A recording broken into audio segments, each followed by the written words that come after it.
क्या हाल चाल है दोस्तों। तो आज दिन हो चुका है शुक्रवार और तारीख हो चुकी है 14 जून 2024। तो आइए बढ़ते हैं आज की ताज़ा खबर की और भीषण अग्निकांड में अब तक 49 की मौत का भारतीय हताहत। पीएम मोदी ने आपात बैठक भी बुलाई।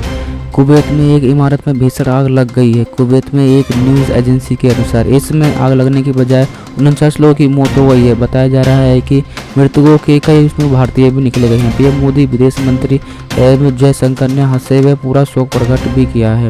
भारतीय दूतावास के अनुसार इस हादसे में 30 से अधिक भारतीय घायल हो गए हैं। अधिकारियों के बुधवार को सुबह कुवैत में दक्षिण आबादी प्रांत के माहफम इलाके में 6 मंजिला में यह आग लग गई थी। जिस इमारत में यह भीषण आग लगी उसमें 190 से अधिक लोग मौजूद थे। सभी एक ही संस्था में काम करते थे। उन्होंने बताया कि मृतकों में से अधिकांश केरल, तमिलनाडु और उत्तर भारतीय के राज्यों में रहने वाले थे। 20 से 50 साल के बीच की इनकी सारी सबकी उम्र बताई जा रही है। भारतीयों की मौत के संबंध में जानकारी हासिल करने के लिए इस टोल फ्री नंबर को भी दिया गया है। इस टोल फ्री नंबर पर बात कर सकते हैं। फिर विवादों में मार्क्स स्पेक्स इंटरनेट के साथ बनाए संबंध। महिला ने कहा बच्चे पैदा करने का रिपोर्ट किया दावा। एक्स दिग्गज एलन मस्क अपनी एक इंटर सहित 2 कर्मचारियों के साथ शारीरिक संबंध बनाने का एक और प्रचार आया है। कर्मचारी को बच्चा पैदा करने के लिए एलन मस्क पे यह आरोप लगाया गया है।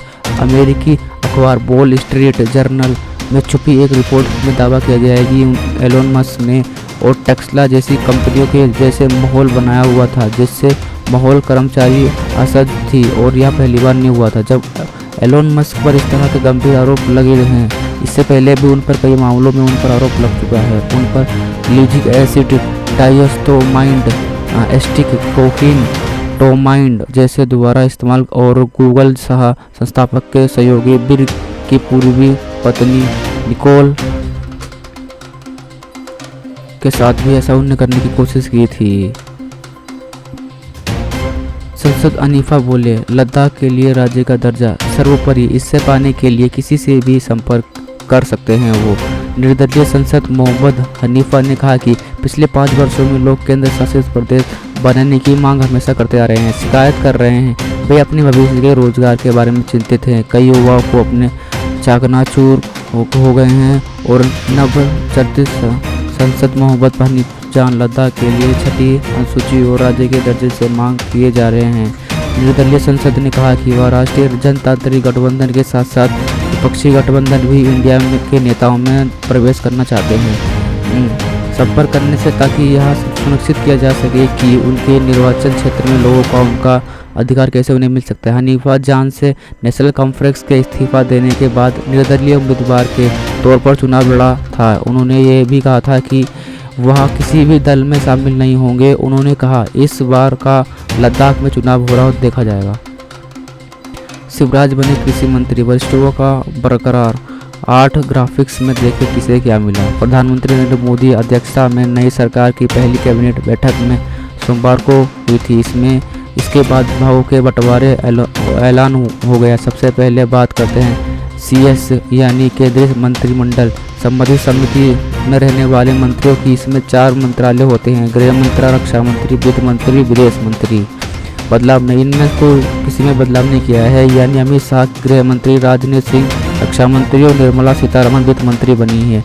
S जयशंकर मंत्री बने हैं, विदेश मंत्री बने हैं। और इस बार मंत्रिपरिषद में किसे क्या जिम्मेदारी सौंपी गई है देखते हैं। नितिन गडकरी, उनको जिम्मेदारी भी बदलाव नहीं किया गया है।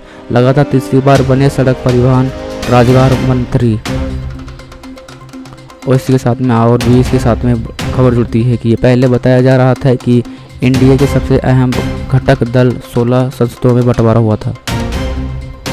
G77 कार्यालय के पहले विदेश के दौरे पर पीएम मोदी पर इटली रवाना हुए। यात्रा अहम सम्मेलन में क्या क्या बोला आइए जानते हैं। की नजर इटली में 13 जून से 3 दिवसीय G70 शिखर सम्मेलन शुरू हो रहा है। इसमें हिस्सा लेने के लिए पीएम मोदी पर इटली रवाना हो गए हैं। पीएम मोदी 14 जून को अराउटीन सत्र में भाग लेंगे जो कृत्रिम बुद्धिमत्ता ऊर्जा के लिए अफ्रीका और भूमध्य सागर पर केंद्रित होगा।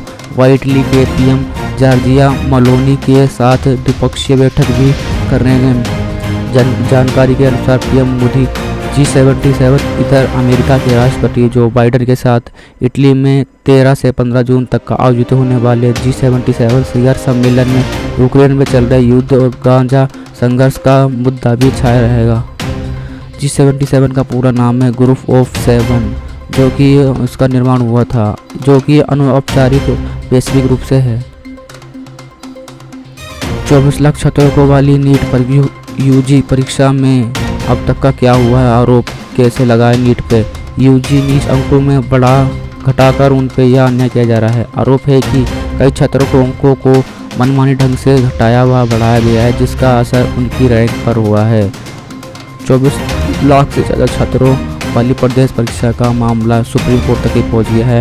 नीट यूजी में अंकों का बढ़ा चढ़ाकर बताने का आरोप लगे हैं, जिसके चलते 67 लोगों ने परफेक्ट स्कोर भी नहीं पा सके हैं। पिछले साल 2 छात्रों ने संयुक्त रूप से पहली रैंक हासिल की थी। छात्रों का आरोप ये भी है कि कई छात्रों को अंकों को उनकी मनमानी तरीके से नीट की परीक्षा में बढ़ाया घटाया जाता है। उत्तराखंड अल्मोड़ा में जानलेवा हुई जंगल की आग, वन विभाग के 4 कर्मचारियों की जिंदा जलकर मौत, 4 झुलसे। गंभीर रूप से झुलसे कर्मचारियों में से एक प्राथमिक उपचार के बाद हायर सेंटर हल्द्वानी रेफर किया गया है। गुरुवार को जिस जिले में स्थित विसार आम्हारियम के जंगल में भीषण आग लग गई है। सूचना मिलने पर ही अधिकारी वहां पेश हुए, लेकिन जंगल की आग इतनी भयानक थी कि आग बुझने का काम शुरू करने से पहले ही टीम इनकी चपेट में आ गई। जंगल की आग लपेटों में टीम में शामिल फायर बाचरों पर भी यह मामला दर्ज किया गया, कुछ चारों ओर से घेर लिया गया है। बनगरी इस घटना में 4 PRD के जवान और फायर ब्रिगेड भी की कुछ व्यक्ति झुलस गए हैं, जबकि 4 गंभीर रूप से घायल हो गए हैं और इस कर्मचारियों में से एक प्राथमिक उपचार के बाद हायर सेंटर भेज दिया गया है। गुरुवार को अल्मोड़ा जिले में स्थित विसार अभयारण्य के जंगल में अज्ञात लोगों को द्वारा यह आग लगाई गई थी। चांदनी चौक में लगी भीषण आग, मौके पर दमकल 50 गाड़ियां, 50 दुकानें जलकर राख, करोड़ों का हुआ नुकसान। फिलहाल आग पर काबू करने का सिलसिला जारी है। गनीमत यह है कि हादसे में कोई हताहत नहीं हुआ है, लेकिन करोड़ों रुपए का साड़ियाँ, सूट, लहंगे और ड्रेस मटेरियल जल गए हैं। मौके पर मौजूद अधिकारियों ने फिलहाल आग लगने के कारणों के बारे में कोई भी जानकारी नहीं दी है। हकीकत रही है कि पहले लोग इमारतों से निकल गए, जिससे वही बच गए। आग के धुएं से आसपास के इलाकों में लोगों को सांस लेना में दिक्कत हो रही थी। वही सरकारी गलियां होने के कारण दमकल कर्मचारियों में वो चलने फिरने में दिक्कत हुई। ऊपर से इलाके में दोनों ओर से तारों को जल गए हैं। इसके कारण भी वाहनों को घटनास्थल तक पहुंचने में काफ़ी देर हो गई है। आप इस वीडियो में देख सकते हैं कि किस तरीके से चांदनी चौक में आग लगी हुई है। जम्मू कश्मीर कठुआ सेंडा सोहल में फिर दिखे शादीगत, सुरक्षा बलों ने घेरा इलाका, शुरू किया तलाशी अभियान। इसी गांव में बुधवार को ही सुरक्षा बलों ने 15 घंटे के ऑपरेशन में 2 आतंकियों को ढेर किया था। इस बीच वीरवार को एक बार फिर कठुआ के हीरा नगर के सोंडा सोहल, जम्मू के नरवाल और राजौरी के नौशेरा में शादीगत देखे गए हैं कि यहाँ पे कई के जो पाकिस्तानी वो पाए गए हैं। उधर जम्मू व राजौरी में आत्मघाती हमले के इनपुट के बीच सुरक्षा व्यवस्था कड़ी करी गई। सीखाखोड़ी आतंकी हमले में 50 लोगों से पूछताछ की जा रही है, इन्हें हिरासत में लिया गया है। गांव वीरवार शाम करीब 4 बजे एक घर में पिट्टू बेग के लिए घुसे शादीगतों के जंगल में पकड़े गए थे। ये सुरक्षा एजेंसियों हरकत में आ गई हैं। इसी गांव में बुधवार को भी यह हादसा हो चुका है। 15 घंटों के बाद ज़्यादा से ज़्यादा ऑपरेशन में चले। वेदर, उत्तर भारत में अभी और सताएगी लू, इस वजह से कमज़ोर हो पड़ रहा है मानसून। जाने कब होगा बारिश का इंतजार। दरअसल महाराष्ट्र पहुंचने के बाद भी मानसून की रफ्तार धीमी पड़ चुकी है और यही वजह है कि करीब 2 हफ्तों तक देश के उत्तर पश्चिमी इलाकों में गर्मी और लू का असर रहेगा। आमतौर पर जून से पहले हफ्ते से देश के मध्य और उत्तरी इलाकों में मानसून की बारिश होने लगती है, लेकिन इस जून में कोई भी ऐसा कुछ देखने को अभी तक नहीं मिला है। इसके बाद भी उत्तर भारत में मानसूनी बारिश का नामो निशान नहीं है।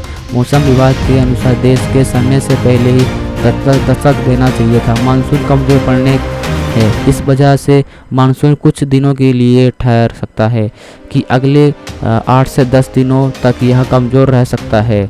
उत्तर पश्चिम इलाकों में मानसून के आगमन से देरी हो सकती है। वहीं बारिश न होने के उत्तर मध्य भारत में गर्मी बढ़ सकती है।